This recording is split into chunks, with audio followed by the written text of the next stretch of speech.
বিদিশা কামাল, শিক্ষক, school for gifted children. তরি foundation পরিচালিত স্কুল ফর গিফটেড চিলড্রেনের পক্ষ থেকে সবাইকে জানাই আন্তরিক শুভেচ্ছা। আজ আমার আলোচনার বিষয় হলো ডাউন সিনড্রোম। এখন জানবো ডাউন সিনড্রোম আসলে কি। মানবদেহে 23 জোড়া বা 46টি ক্রোমোজোম থাকে। ডাউন সিনড্রোম শিশু বা ব্যক্তিদের 21তম ক্রোমোজোমে একটি অতিরিক্ত ক্রোমোজোম থাকার ফলে শিশু ডাউন সিনড্রোম হয়।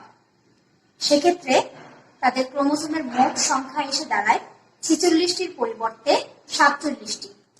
চিকিৎসা বিজ্ঞানে এই অবস্থাকে ট্রাইজোমি 21ও বলা হয়ে থাকে।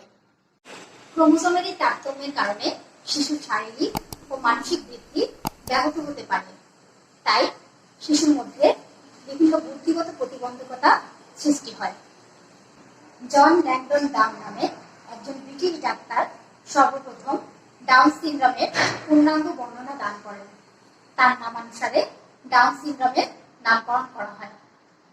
মার্চ মাসের 21 তারিখে সারা বিশ্বব্যাপী ডাউন সিনড্রোম দিবস উদযাপন করা হয়। এখন জানবো ডাউন সিনড্রোমের বৈশিষ্ট্য। ডাউন সিনড্রোম বৈশিষ্ট্য সম্পন্ন শিশু বা ব্যক্তিদের শারীরিক গঠন কিছুটা খাটো হয়। মুখমণ্ডল চাঁদের ন্যায় গোলাকার হয়। দুই চোখের মধ্যকার দূরত্ব বেশি হয়। নাক চ্যাপ্টা থাকে। মাথা দেহের তুলনায় কিছুটা ছোট হয়। ঘাড় ও চোখ ছোট হয়। কারো কারো জিভ পা বের হয়ে থাকে। হাত ও পায়ের তালু সমতল এবং মোটা হয়। হাতের তালুতে একটি মাত্র রেখা থাকে। পায়ের পাতার বৃদ্ধাঙ্গুল থেকে অন্য আঙ্গুলের দূরত্ব কিছুটা বেশি হয়।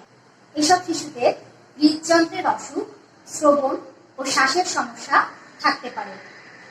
মাংসপেশি দুর্বল হয়, ফলে এসব শিশুরা দেরিতে বসে, হাঁটে ও হামাগুড়ি দেয়। এখন জানবো ডাউন সিনড্রোমের কারণসমূহ। আমরা শুরুতেই জেনেছি 23 জোড়া ক্রোমোজোমের মধ্যে 21 নম্বর ক্রোমোজোমে একটি অতিরিক্ত ক্রোমোজোম থাকার কারণে ডাউন সিনড্রোম হয়। মায়ের বয়স একটি অন্যতম কারণ। শিশু জন্মের সময় মায়ের বয়স যদি বেশি হয়, অর্থাৎ মায়ের বয়স যদি 35-এর বেশি হয়, তাহলে শিশুর ডাউন সিনড্রোম হওয়ার সম্ভাবনা অনেকাংশেই বেড়ে যায়। গর্ভাবস্থায় মায়ের অ্যামনিওটিক তরলে অধিক পরিমাণ আলফা ফিটো প্রোটিন থাকে। গর্ভাবস্থায় মা যদি কোনো ওরাল কন্ট্রাসেপটিভস ব্যবহার করে থাকে, তাহলে শিশুর ডাউন সিনড্রোম হওয়ার আশঙ্কা অনেকাংশেই বেড়ে যায়। রক্তের সম্পর্কে কারোর সাথে বৈবাহিক সম্পর্ক স্থাপন করলে গর্ভস্থ শিশু ডাউন সিনড্রোম হতে পারে। পরিবেশ দূষণ, তেজস্ক্রিয়তা ইত্যাদি কারণেও ডাউন শিশুর জন্ম হতে পারে বলে আশঙ্কা করা হয়। ডাউন সিনড্রোম প্রতিরোধের কোনো উপায় নেই। মায়ের বয়স বাড়ার সঙ্গে সঙ্গে ডাউন শিশু জন্ম হওয়ার ঝুঁকি বাড়ে বিধায় চিকিৎসা বিজ্ঞানে অধিক বয়সে মা হওয়াকে, বিশেষ করে 35 বয়সে মা হওয়াকে নিরুৎসাহিত করা হয়েছে। এখন জানবো ডাউন সিনড্রোম শিশুদের ব্যবস্থাপনা সম্পর্কে। উপযুক্ত প্রশিক্ষণ, যত্ন ও ভালোবাসা দিলে এসব শিশুদেরকেও আত্মনির্ভরশীল করে গড়ে তোলা যায়। এ ধরনের শিশুদের জন্য বিশেষ স্কুলিং এর ব্যবস্থা করা, অভিভাবকদের জন্য ট্রেনিং এর ব্যবস্থা করা, শিশুর প্রয়োজন অনুযায়ী উপযুক্ত স্পিচ ও ল্যাঙ্গুয়েজ থেরাপি, ফিজিওথেরাপি এবং অকুপেশনাল থেরাপি দেওয়া যেতে পারে। উন্নত শিক্ষা এবং সহায়তা ডাউন সিনড্রোম বৈশিষ্ট্য সম্পন্ন শিশুদের জীবনমান উন্নত করে। ডাউন সিনড্রোম বৈশিষ্ট্য সম্পন্ন শিশুদের মধ্যে রয়েছে নানাবিধ সম্ভাবনা। এই সম্ভাবনাগুলোকে কাজে লাগিয়ে তারাও সমাজে নিজেদের অবস্থান তৈরি করে নিতে পারে। ডাউন সিনড্রোম বৈশিষ্ট্য সম্পন্ন শিশুদের যথাযথ যত্ন ও প্রশিক্ষণের মাধ্যমে সামাজিক করে তোলা যায়।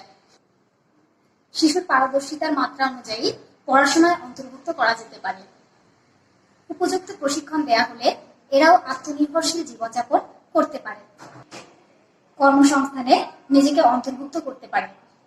এসব শিশুরা নাচ ও মিউজিক খুব পছন্দ করে। উপযুক্ত প্রশিক্ষণ দিলে এসব শিশুরা বিভিন্ন সাংস্কৃতিক কর্মকাণ্ডেও অংশগ্রহণ করতে পারে।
ডাউন সিনড্রোম কোনো রোগ বা অসুস্থতা নয়। এই লক্ষণ নিয়ে জন্ম নেওয়া শিশুরা কিছুটা অন্যরকম। এরা নির্বোধ নয়। এদেরকে বুঝতে পারলে এদের কাছে এগিয়ে যাওয়া সম্ভব হবে। আজ এই পর্যন্তই ছিল আমার আলোচনা। আশা করি আমার আলোচনা থেকে আপনারা কিছুটা হলেও উপকৃত হয়েছেন। আমাদের চ্যানেলটি যদি এখনো সাবস্ক্রাইব না করে থাকেন তাহলে চ্যানেলটি সাবস্ক্রাইব করবেন এবং লাইক ও শেয়ার করার মাধ্যমে অন্যদেরকেও দেখার সুযোগ করে দিবেন। সবাই ভালো থাকবেন, সুস্থ থাকবেন এবং নিরাপদে থাকবেন। আল্লাহ হাফেজ।